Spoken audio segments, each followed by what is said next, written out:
all joined today. I'd like to welcome you to our webinar. I'm Judy Browse, the Executive Director of NAAE, and so excited that all of you could join to talk about web mapping technologies. And I actually think that the title for our webinar today is the longest one we've had on any webinar so far, with that catchy headline, "Isn't That Spatial?" But you're gonna love our presenter today. And I want to thank, before we get into it, all our affiliate co-hosts for supporting our webinar series and spreading the word throughout North America about this opportunity to learn and share from each other. I also want to thank EPA for their support of EE Pro in this webinar series and all the work that they're doing to help us share and learn from each other through this platform. As many of you know, NAAE is all about advancing environmental literacy and civic engagement to create a more sustainable future.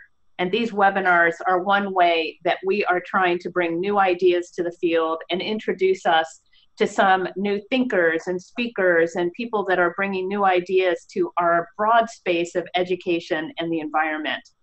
And we also hope that these webinars can help us all improve our practice and think a little bit outside our comfort zone and learn some new things that might or might not have relevance today, but hopefully they will in the future.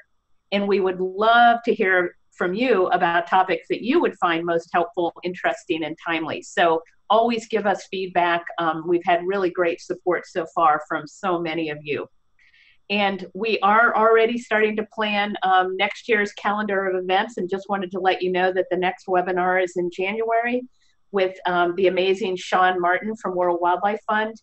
He is all about climate change, community resiliency, and adaptation, and he'll be talking to us about learning to live with climate change, what educators need to know. So mark your calendars for that one at 3 o'clock Eastern Standard Time. I also want to thank Kristen Kunkel, who manages this webinar series and is absolutely fantastic, helps on all aspects from the technology to the content, and you'll be hearing from her at the end. So Kristen, thank you so much. She never gets phased no matter what happens with the technology, whereas I'm going crazy sometimes. So she's fantastic. Okay, so what we'd like to do after I talk just a little bit about Zoom and how you can ask questions, I'm going to turn it over to our presenter. I'll introduce Joseph and then he'll take it away. We'll leave some time at the end for questions and then a few closing thoughts and ways that we'll follow up. We will be recording this and it'll be posted so that your colleagues who didn't join can hear what went on today with this webinar. So most of you who have been part of our webinars know about Zoom. We love this platform for so many reasons, but you can see our speakers, you can hear them, and the chat room is very easy to use. So if you look at the bar, that is either at the bottom of your screen or at the top, depending on your browser and what you're doing. You can type a chat in and just hit on the chat, and then you can type to everyone or a specific person. You can do whatever you need to do to get a question to us, to all the panelists, to Joseph, to me, Kristen. Will be monitoring these, or to everyone. So hopefully with that, you're all experts on Zoom. And again, we have you muted just because of the sound and the noise. Okay, let's see here. So now is the best part of the webinar, when we get to introduce Joseph and he'll take over. And I'm just so excited to introduce our guest, Joseph Kerski, who many of you might know serves as the Education Industry Curriculum Development Manager on ESRI's education team in Denver, Colorado.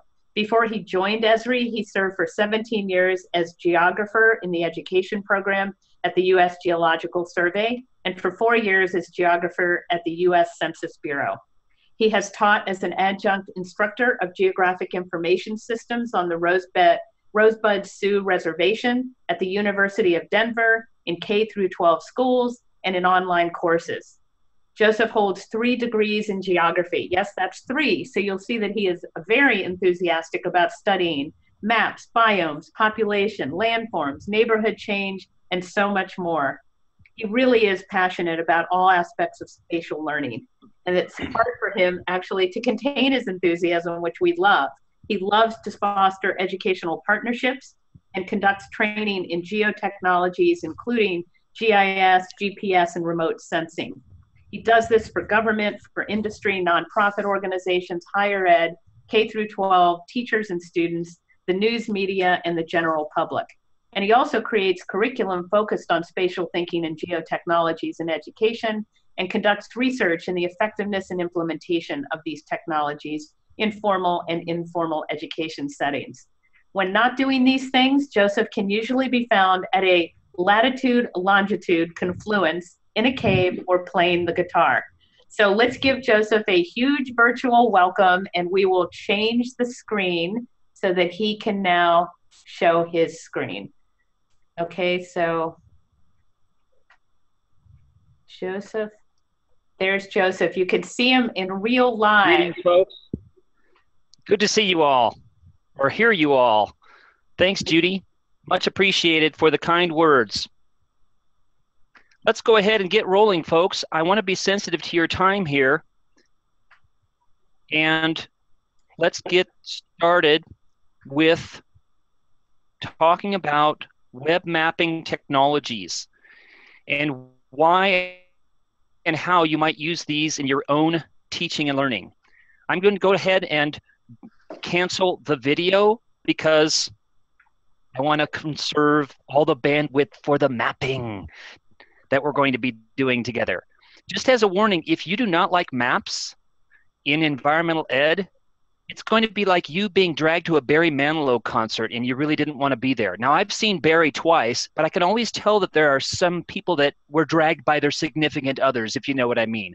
And probably some of you are saying, who's Barry Manilow? But the point is that what we're going to do is we're going to immerse ourselves in the whys of where, which is really fundamental to environmental ed, if you think about it, right? Everything that we are loving as environmental educators and wanting to teach about happens somewhere, and they exhibit certain spatial patterns, which is why I titled this, Isn't That Spatial?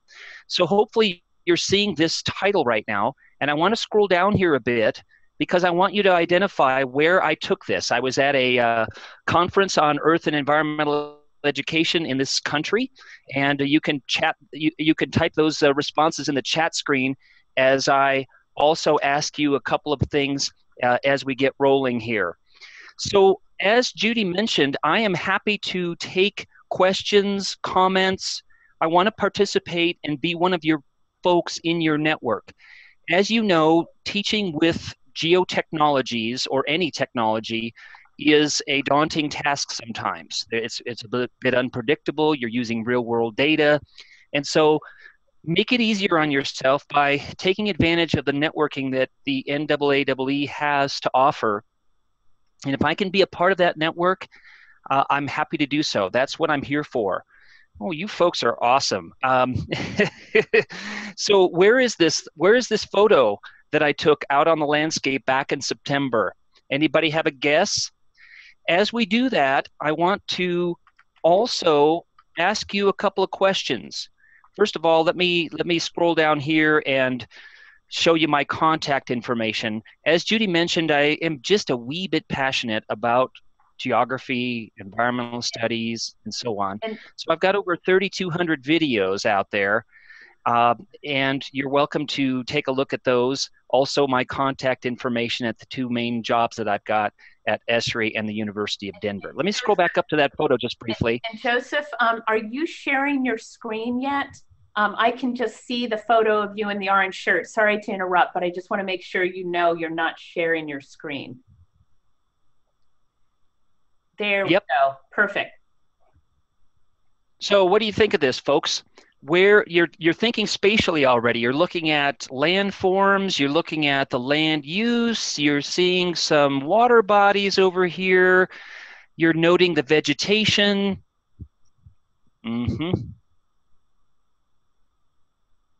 Very good. Now I'd like you to, let's look at the chat briefly here.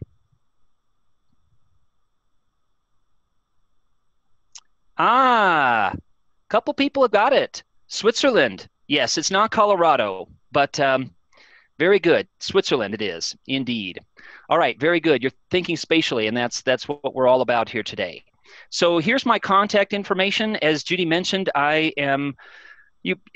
probably have met many of you in the past because I have been to several NAAEE conferences, and I've enjoyed them very much, presenting about this and related topics, mapping your field data, looking at spatial patterns with web mapping tools, and so on. We've also had an exhibit there from time to time, and so I'd love to return next year.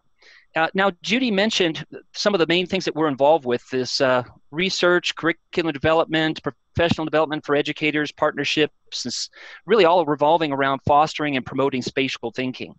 So what I decided to do today, just to be respectful of your time, folks, is just have 7 selected ways that we're going to highlight to study the environment using these live web maps. And again, it's just a dipping of the toe into the waters of spatial thinking and spatial analysis. There's lots more we could do. And indeed, we will probably be able to just spend a few minutes on each one of these 7 in the interest of keeping, being respectful of your time. But again, this whole presentation is actually out on my own website. So let me go there right now so that we can see that it's sitting right there, and you have 2 ways to participate in this particular webinar.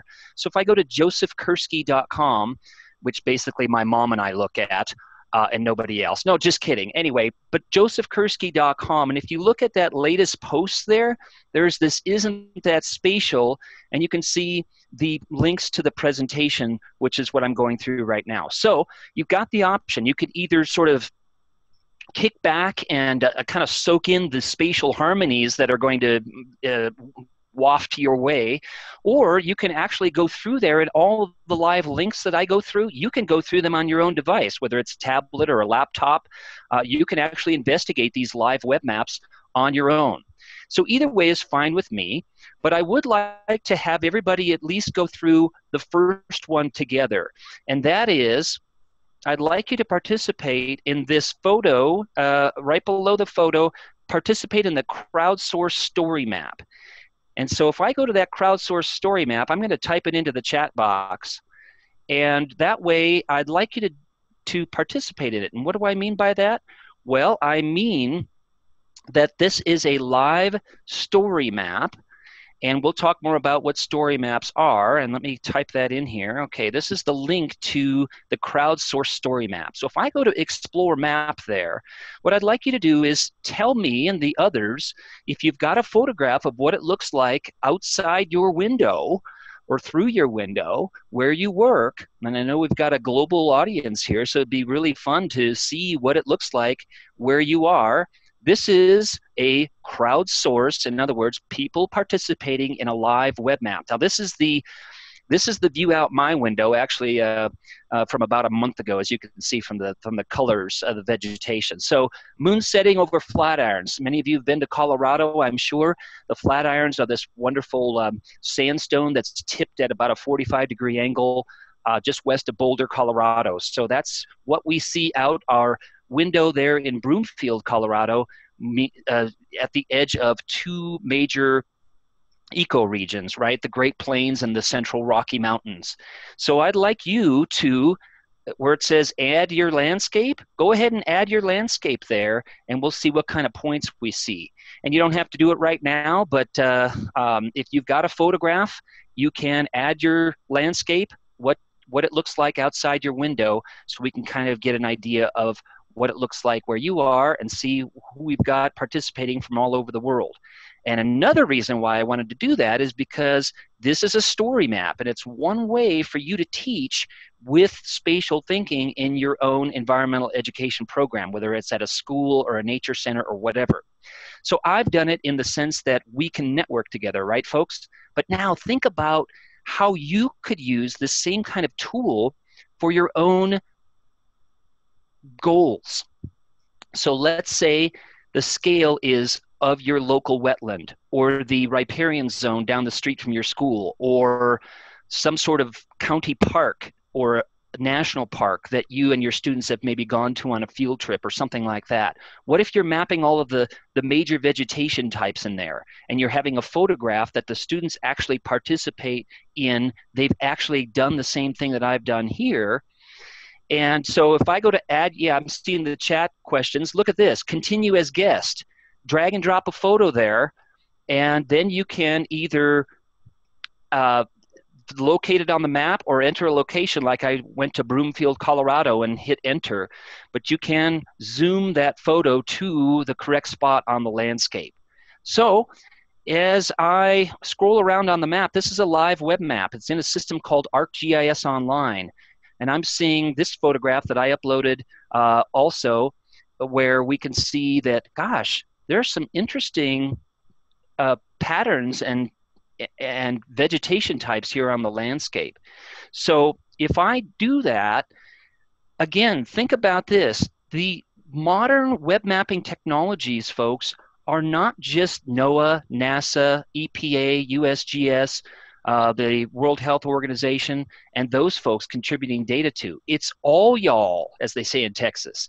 Anybody can participate in a live web map like this. So we'll return to this later and see what if and what people have participated in. So I want to have you think about how you and your students and your patrons, participants, etc., your people that you impact can actually set up and participate in some sort of crowdsourcing activity, because that's a part of the modern web mapping landscape. Now let's get into these 7 pieces. The first one being, let's examine demographic patterns in selected cities.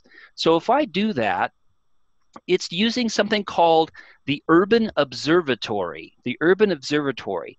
It is a web mapping application that's built on the same platform that we're going to get into this whole webinar. It's called ArcGIS Online. ArcGIS Online. It is a platform, meaning that you and these major federal, international, local, etc. agencies, academia, nonprofits, private companies all contribute to, because they use geographic information systems to solve real problems in their communities. But one of the applications that they've developed is this Urban Observatory. So if I use this to compare population density in major cities, but look, I've got other themes that I can do here. What about the open space? Where are open spaces prevalent or not prevalent? And what if I don't care about London, New York, and Tokyo? Maybe I want to change the cities that I'm looking at. What about in Accra, for example, or any of these others? So I don't have these tools just because they're there to use them in the curriculum. What I want to do is have my students think about different variables. And as I zoom around on these maps, I'm seeing different patterns, relationships, trends. And as I zoom in and zoom out on these, look, they're live, right? So I've got information about each one of these places, and I can change the scale on one and it will change the scale on the others. So that's one of many web mapping applications called the Urban Observatory, and it's all based on the same thing that we're looking at. So this screenshot that I've got right here, I'll just give you the answer, but this particular one with the red points on it is senior population. So if you're working with students on different demographics in different cities, notice that Accra, being in Ghana, right, you know that the population pyramid there is very much like a pyramid as opposed to in Tokyo, right? So Accra, the young people are the most well-represented segment of the population. So the senior population is actually fairly low as opposed to Tokyo, when you can see all those red points, meaning one red dot for every 1,000 seniors, and Berlin, which is actually fairly heavy too in the senior population. So that's the nice thing about these tools. They're live, they're interactive. Let's go to another one now, examining world population density versus latitude, altitude, and ecoregions. So if I open this map, which is again a live interactive web map, I've got, as we'll see all throughout the 3 hours that we have together, just kidding, we don't have 3 hours together, but as we go through these, every one of these live web maps has one or more layers in it. So if I click on content on the left side of the map, notice I've got ecoregions of the world. I'm going to turn that off. I've got a world reference overlay, which is basically cities, country names, country boundaries, etc. And then I also have this world population density. Let's look at the legend. So dark means higher population density. And also I think it's important in the world of live interactive web maps, we want students to realize that all of these maps have a source, right? Be critical of the data is one of the things that we want to emphasize when we're using these technologies in environmental ed, right? Just because it's on the internet, it's not perfect. Just because it's a map, it's not perfect, right? Dealing with uncertainty, with errors, and so on, I think is a fundamental part of what we want to be teaching. So even though these maps are rich and compelling, be critical of the data and encourage your students to be critical of the data as well. Go to the About section and figure out where these layers came from, as I'm doing right here. So in this case, where did ecoregions of the world come from? Well, in this case, it came from the World Wildlife Foundation, the WWF. So I can actually investigate where these data sets came from. Let's go back to the map now and go to the content. So one of my lessons here is students open up this web map. They go to, for example, this ecoregion. Oh, extreme continental desert. They click over here in northern India and say, oh, it's the savanna. It's a human tropical domain. It's savannas, open woodland, and shrub. So which one of these ecoregions is more at risk or impacted by high population density? Well, wouldn't it be great if we could see both of those at once? If we click on the ellipses underneath each layer, look, we've got a transparency function. So I can scroll back and forth here and see the ecoregions as well as the population density. Now I focus this particular lesson on northern India and southern, southwest China. But look, I can do this globally. I can look at, for example, California. So if I look at California now, same map, but I just scrolled to a different part of the world, now I can see the different ecoregions in California as opposed to population density. So which ecoregions are more heavily populated and why? So I'm not saying that any of these things that we're going through today in the webinar is all you would have to teach on density of world cities or senior population or ecoregions of the world. But what I am saying is that these live and interactive web maps, they can be easily incorporated into your particular curriculum. They may be a 10-minute excursion. They may be a couple of class periods and so on. So you can use these in a variety of ways. And again, the nice thing about it is that it's a GIS. It's a web-based computer mapping system. So you know how you've got documents, right, folks, on your local device. You've got word processing documents, you've got spreadsheets, and you also have data that's online, right? You use Google Maps or Google Docs, you use OneDrive, you use Google Drive, etc. So you've got some Dropbox, etc. So you've got some data out in the cloud. And think about music. You've got music on your local device, but you also have music in Spotify, in Pandora, in iTunes, right? Those are running on the cloud. Same thing with these web mapping services. We still have desktop-focused tools, but increasingly, and what I think is really wonderful for environmental ed, is that these tools have migrated up into the cloud, right, folks? So being able to access these data sets online is hugely important for education. You don't have to install anything in the lab. You're just on a web browser, as I am, and you're looking at these patterns, relationships, and trends. Wonderful.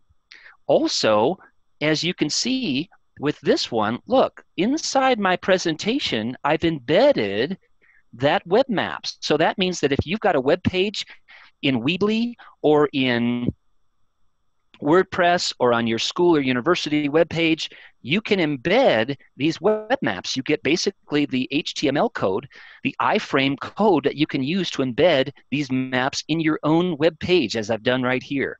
So that's really exciting too, that these maps are quite uh, versatile in terms of how you can use them. Well, we better move on, folks. Let's look at regional population change using satellite imagery. This is another web mapping application called the Change Matters Viewer. And the Change Matters Viewer allows us to look at natural phenomenon like this one, Mount St. Helens. And you can see that 1975, you get that nice conical cinder cone there. And then by 2000, you can see the blast. And I like to have the students tell me what cardinal direction the blast obviously moved. Then you can see the vegetation increases and vegetation decreases. And if I didn't know how to interpret that, I could click on the how to interpret a change image. Now look, we've got 1975 to 2000. Let's look at 2000 to 2010. Okay, so now we've got Landsat scenes. So what this is Landsat data. It is in infrared, but look, you've also got other parts of the electromagnetic spectrum that you can examine. I like looking at infrared because you can easily see vegetation in the infrared part of the spectrum as bright red. So you can see that the vegetation has actually started coming back. For those of you that have been there, you know that these aren't just sort of wimpy little Colorado trees. These are massive, Pacific Northwest trees that have started to come back. So this is a natural phenomenon, but what if we looked at something that's caused by humans? So how about the Arrow C? So we look at the Arrow C in this same web mapping set of tools. We can see that the Arrow C, as you probably are aware, is shrinking because of different things that humans have done, notably diverted those two main rivers that fed the Aral Sea for cotton production in the mid part of the 20th century. So then getting your students to say, okay, the Aral Sea is shrinking. Well, so what? Why should we care if the Aral Sea is shrinking? So it's that classic environmental geography conundrum, right, where some people benefited, some people did not benefit.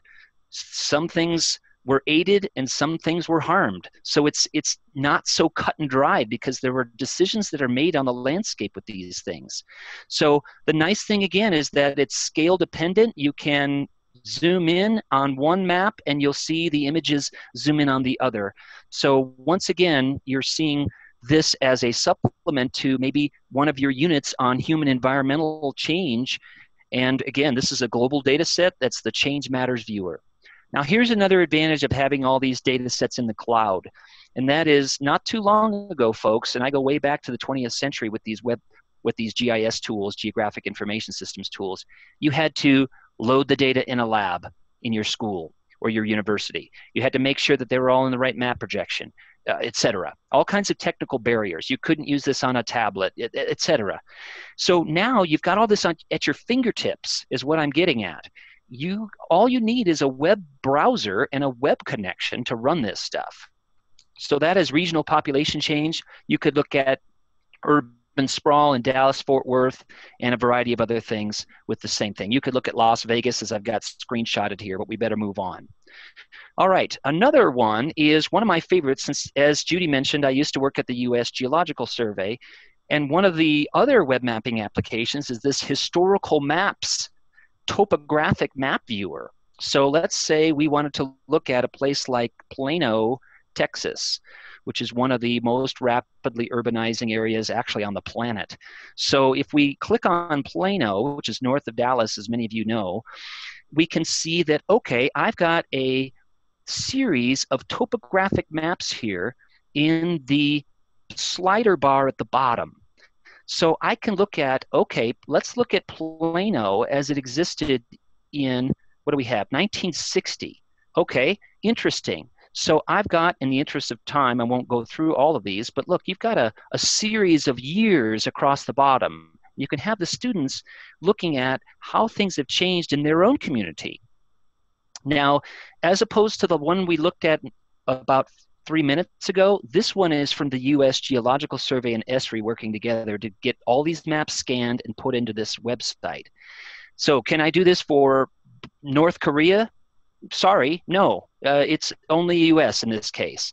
But look, we've got the same kind of technologies where we can look at the slider bar, and as I do that, oh my gosh, look at the extent of the urban sprawl. I mean, we've got basically not only did the city of Plano expand to cover this whole topographic map, But we also have, look here, it was in 1960, just basically the city of Plano in the southern part, and now the whole thing is urbanized. But we also have a big reservoir being constructed where there wasn't one before. So this is the topographic map viewer. You can do this for, again, any place, in this case, in the USA. So you can look at not just urban sprawl, but you could look at reservoir construction, highway construction, all kinds of things that have occurred on the landscape over the last basically 120 years.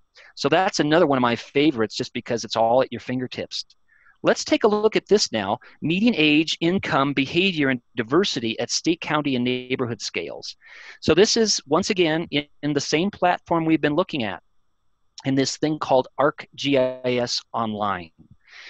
Well, in this case, I don't want to open an existing map because I want to show you how you can construct your own map with this tool. So if I click on Map in the upper center of this, I'm going to do this. I'm going to look at adding a layer. So I'm going to modify map, and I'm going to hit on Add here, and I'm going to look at median age.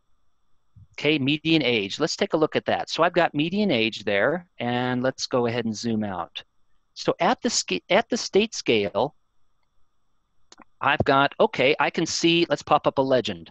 The blues are older. The reds are younger. Okay, well, but I know that, for example, in Texas, it's not all created equal, right?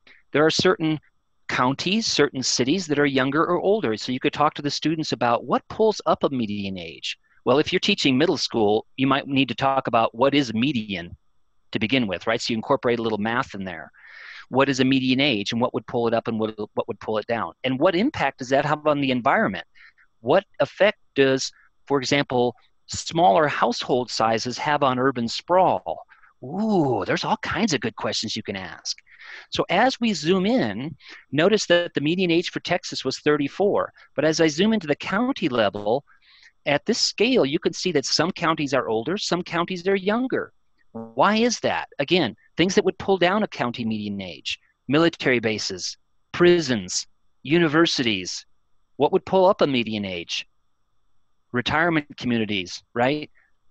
Depopulation of the rural parts of the country, as you can see here on much of the high plains.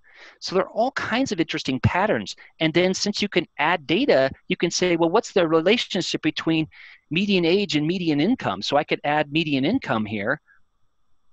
And then I could say, done adding layers. And now I've got, look, I've got the household income and the median age.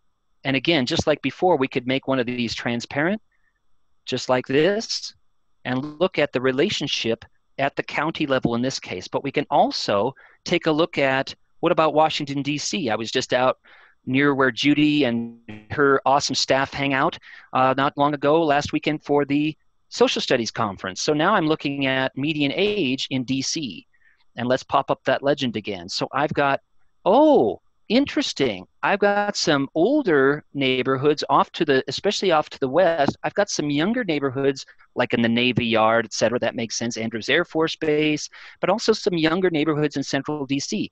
Oh, look, there's Georgetown University right over there. So no wonder that's young, right? Let's take a look at oh gosh, look at that. Just about everybody there is a 20-something or a late teen. Makes sense. That's the dormitory. So then we could add other layers to see if there's any relationship between that and other variables. But we better move on. I think you know where I'm going with that. All right. So getting close to these 7 things. But one of the things I wanted to introduce to you all is story maps. Story maps are multimedia web maps that you can use to teach about a variety of things. So for example, story maps can be used as follows.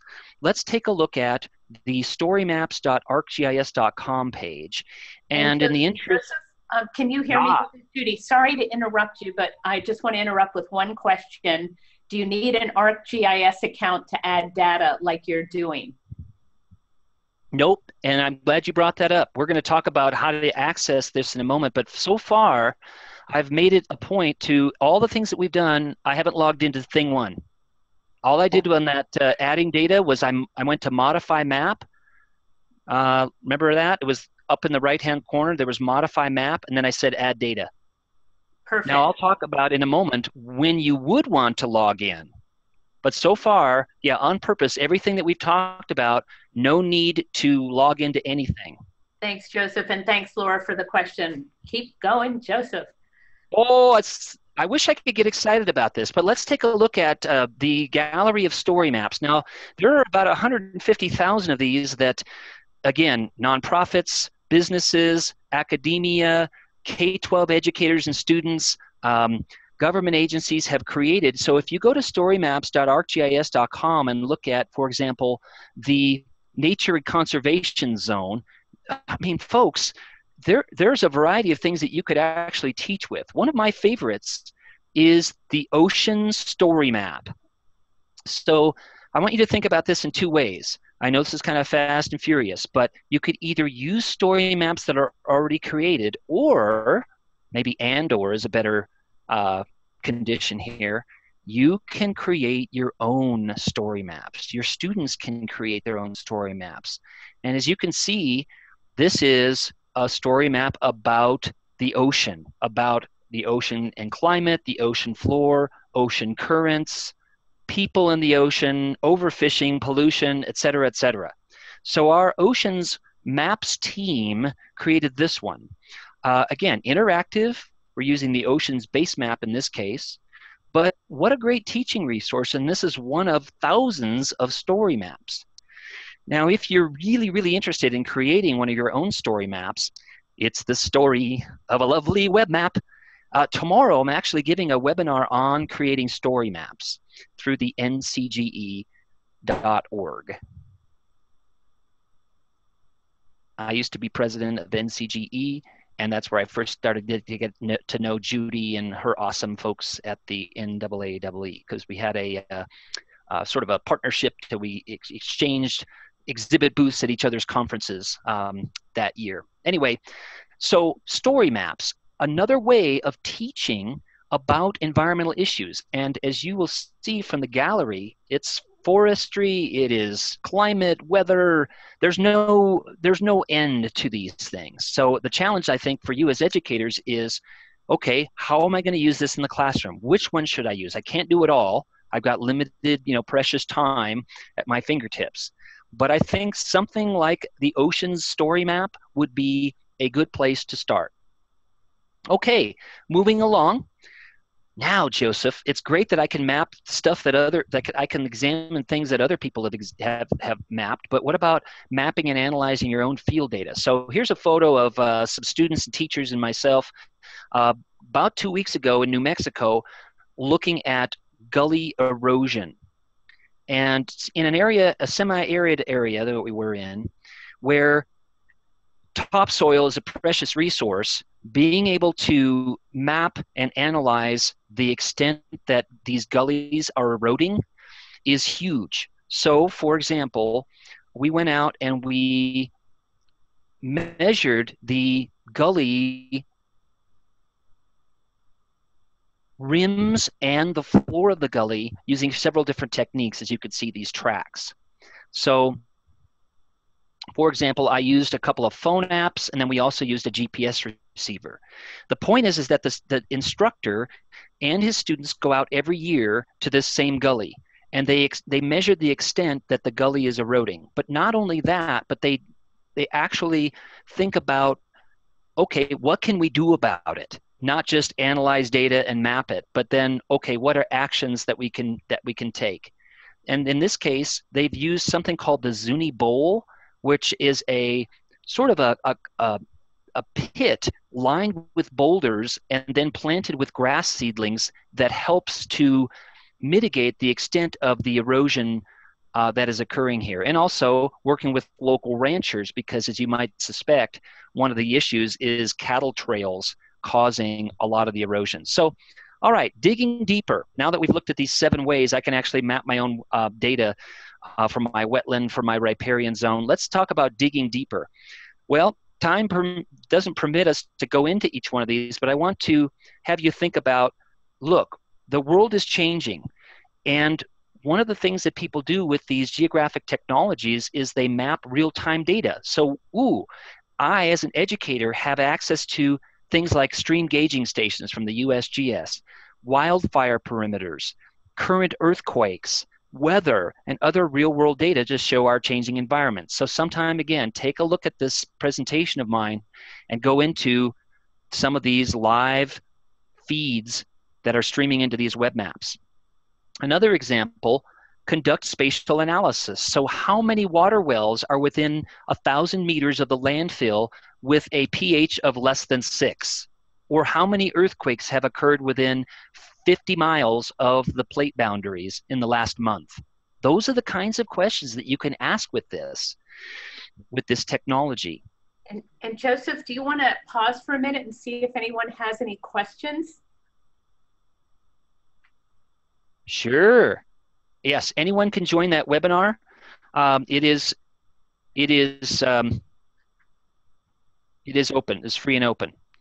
All right. So last thing, and then we're going to do a couple polls. Remember that map that you guys participated in? Maybe some of you participated in at the very beginning. Let's go ahead and ditch some of these tabs here. Remember that it was using the Crowdsource Story Map for the course participants.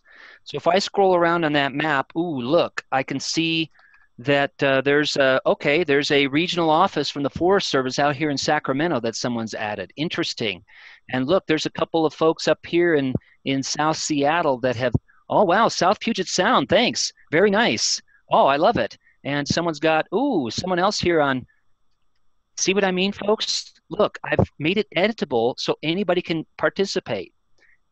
So that's another thing I wanted you to think about, is that this map, I had a group of teachers go out and collect data on vegetation, curbs, light poles, etc. And they could also upload their own photo in that area, which is right here as an example. So think about, ooh, I could do that. Now, how many of you, here's a poll, how many of you have ever used ArcGIS Online before, or story maps? Just a yes, no on that would be great.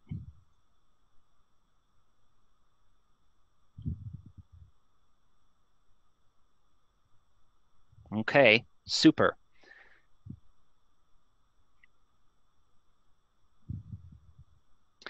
And as you're voting, yeah, very, very good to know this. Wow, there's actually about a third of you that have used this before. So hopefully that wasn't all redundant, that you were actually engaged with, ooh, getting to think about what else could I do with this? Now, what we're going to talk about in the last 5 minutes that we've got is, how do you get into this? Why would you get into this? What do all these activities have in common? Well, they're using the inquiry process. We're asking questions, we're acquiring some maps and other resources, we're exploring the data, we're analyzing it, and then, as I mentioned with the students out there on the gully erosion project, we're acting on our geographic knowledge. There's also a lot of ways that you can use GIS in the curriculum, from a scripted activity that I'll talk about in a moment to a custom investigation. Now, we've got a whole bunch of things called geo-inquiries that you can use, that are short 15-minute lessons that you can use. And each one of these, for example, about the Dust Bowl, each one of these is tied to a live web map, like the ones that I've showed today, and have a series of questions that you can either use or modify or not use. You can use your own questions, but they are all tied to a single map with a bunch of layers in it, as you saw me do. And that way, you don't have to go mining for data. There's about 75 of these already out there on the GeoInquiries site. So that's one way of getting into it. Now, I realize there are challenges with doing this, folks. I'm a realist, and I've been in many, many classrooms and schools over the years. And like you, I realize that, hey, Joseph, it's not easy to teach in an inquiry-based problem-solving, PBL mode. I realize that. There's bandwidth issues. There's, return on investment that you got to think about.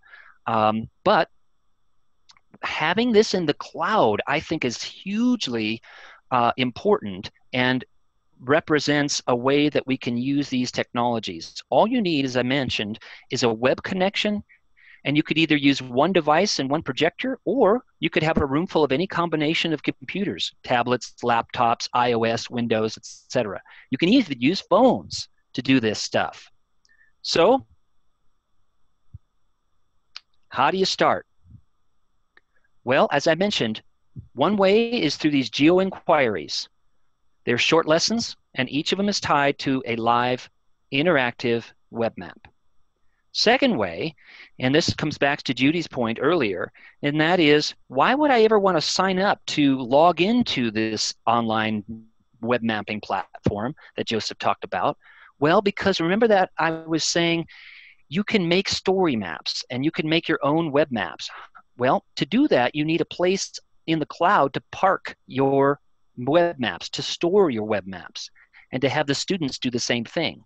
So when you talk about, I want to be able to use these web maps and such in education, you don't have to log in to do that. But once you want to save your own things, you want the students to save their own maps and story maps, then you do need a zone, and that's where that free organizational subscription comes in. There are over 4,000 schools that have done so, and so you're not alone. You're not the only ones that want to do this. There are others around you. This platform that we have been using is ArcGIS Online. Story maps are multimedia, audio, video, text based on ArcGIS Online. So, final thoughts. Ooh, what's this?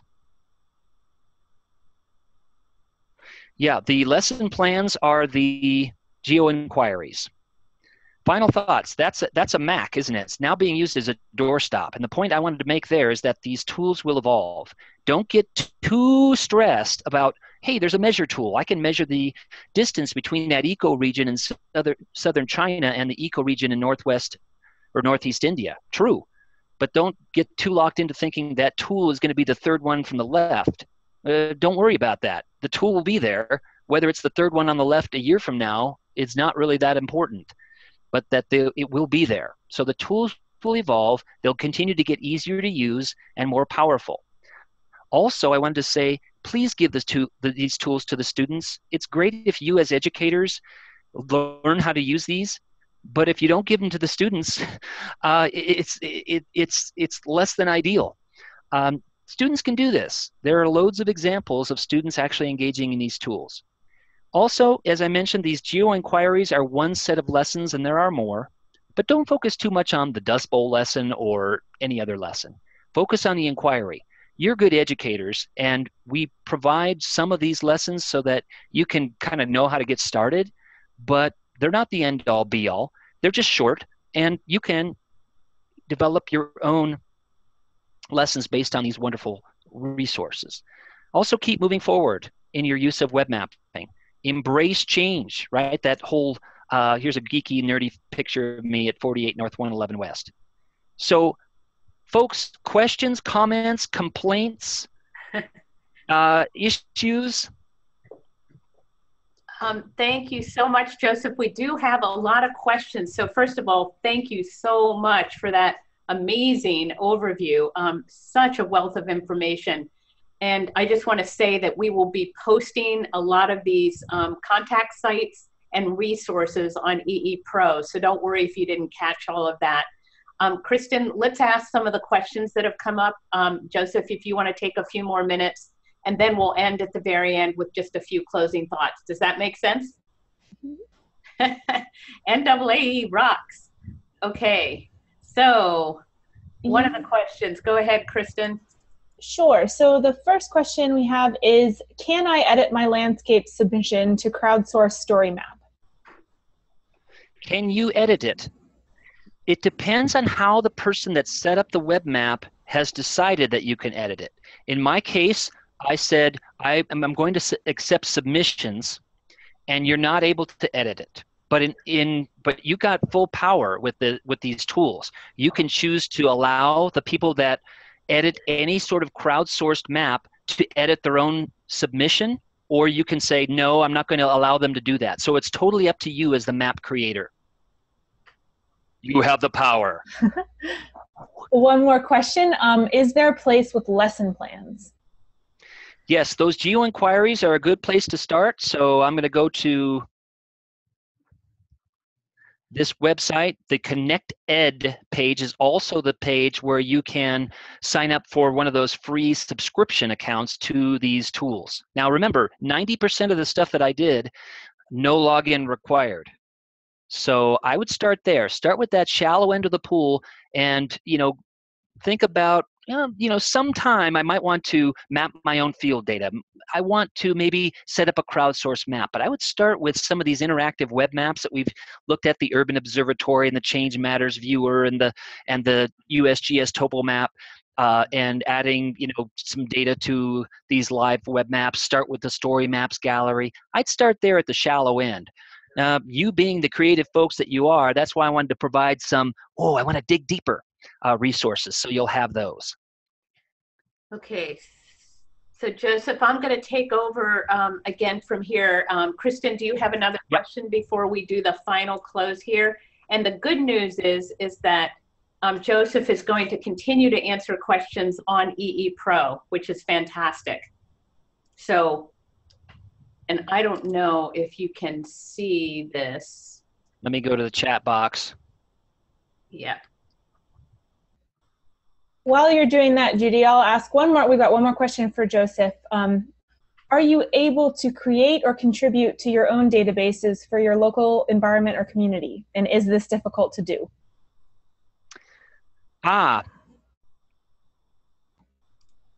Well,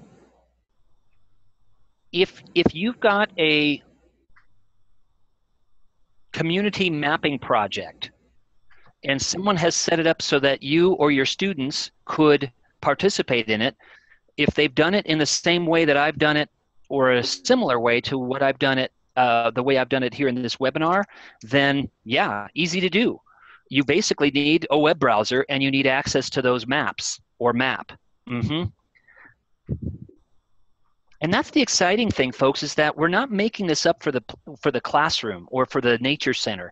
These tools are actually used to make wiser decisions in our communities, in our regions, in our country, and in our world. So the students are gaining valuable decision-making, problem-solving, critical thinking skills as they work through these short activities and these web maps.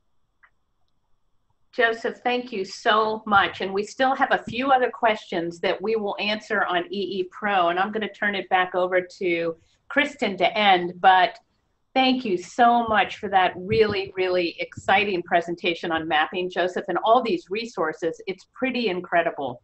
So thank you for your time and energy and enthusiasm. And we're so lucky that you're going to be helping us over the course of the next, did you realize it was in the next 25 years you'll be helping NAA? Folks, it is a journey. Don't feel like you've got to know all this stuff tomorrow. It is a journey, and I'm glad to be a part of your network. Be spatial. Thanks, Judy. Thanks. Thank you so much, Judy, and thank you, Joseph, again for a wonderful presentation. Just to close out here, as Judy mentioned earlier, we will post a recording of Joseph's webinar on EE Pro, as well as the resources that he's shared today. If you know of anyone who wasn't able to attend today, or for your own future reference. And just as a reminder, EE Pro is our one-stop shop for anything related to EE professional development. In the next few days, we'll also email a link of the recording to anyone who registered for the webinar, whether they made it today or not. And it looks like my slides aren't changing here, but we shouldn't need them. Just to wrap up here, just as a reminder, this is a part of our monthly webinar series that we're hosting on EE Pro. We hope that you'll consider joining us for future sessions. Judy mentioned this earlier, but we are currently taking ideas and suggestions for webinar speakers and topics to continue our series into 2017. So please keep an eye out for a short survey that will be circulating through our networks to take your ideas, or feel free to reach out to me or Judy with any of your suggestions. And just to reiterate the special interest groups that we have on EE Pro, if you're interested in diving into more of the opportunities that we have through this network, you can join these groups and engage in a variety of discussions, from climate change education to conservation and behavior change, and including the discussion that will continue on this topic through the technology and EE group on EE Pro. And to join these groups, all you have to do is log in to NAAEE through using your NAAEE credentials. If you don't have them, you can still create an EE profile. It's easy and it's free, so we encourage you to do that to keep up with the conversations and find more opportunities to participate in our webinar series and find more resources. And to close, as Judy mentioned earlier, please stay tuned for future webinars in the series and mark your calendars for Tuesday, January 24th at 3 p.m. Eastern, when Sean Martin, the Senior Director of Climate Change Adaptation with World Wildlife Fund, will present his talk on learning to live with climate change, what educators need to know. Moving into 2017, we do plan to host webinars on the fourth Tuesday of every month with some flexibility. And again, we'd love to hear from you about what you'd like to learn in the future. So please let us know if you have ideas for future topics and presenters, and stay tuned for details. We look forward to seeing you at future webinars. So thanks for joining us. Thanks, everyone. Have a great rest of the day. And thanks, Kristen. And thanks again, Joseph. What a great presentation. Take care, everyone.